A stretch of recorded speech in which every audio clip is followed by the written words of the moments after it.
Walk ಮಾಡಬೇಕು ಅಂತ ಮಾತಾಡ್ತಾ ಇದೀವಿ. ವಾಕ್ ಅಂದ್ರೆ ಹೇಗೆ ಮಾಡಿದ್ರೆ actual walk, right walk? Normal ಒಬ್ಬರೇ ಮಾಡ್ಬೋದು, ಜಾಯಿಂಟ್ಲಿ ಮಾಡ್ಬೋದು. 10 ನಿಮಿಷದಿಂದ ಶುರು ಮಾಡಿ. ಅಭ್ಯಾಸ ಆಗ್ತಾ ಆಗ್ತಾ 2 ನಿಮಿಷ, 3 ನಿಮಿಷ ಜಾಸ್ತಿ ಮಾಡ್ಕೊಂಡು ಹೋಗ್ಬೋದು. 1 ಗಂಟೆವರೆಗೂ ವಾಕ್ ಮಾಡ್ಬೋದು. ವೆರಿ ಬ್ರಿಸ್ಕ್ ವಾಕಿಂಗ್ ಇದೆ, ಮೀಡಿಯಂ ವಾಕಿಂಗ್ ಇದೆ, ಸ್ಲೋ ವಾಕಿಂಗ್ ಇದೆ. ನನ್ನಂತವನು ವಯಸ್ಸಾಗೋಯ್ತು, ಸ್ಲೋ ವಾಕಿಂಗ್ ಮಾಡ್ತೀನಿ.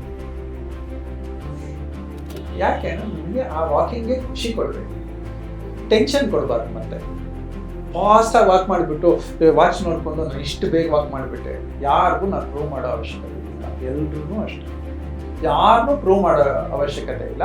You have to do moderate walking ಅಥವಾ ಸ್ಲೋ ವಾಕಿಂಗ್. ಕಾಲಿನ ಜೊತೆಗೆ ಕೈ ಕಾಲುಗಳು ಆಡಬೇಕು, ಮೂಮೆಂಟ್ ಮಾಡ್ಕೊಂಡು ಹೋಗ್ತಾ ಇರ್ಬೇಕು, ಬ್ರೈನ್ ವರ್ಕ್ ಆಗಬೇಕು. ಇಂದ್ರಿಯಗಳಿಗೆ ತುಂಬ ಒಳ್ಳೆ ಎಕ್ಸರ್ಸೈಸ್ ಅಂತಂದ್ರೆ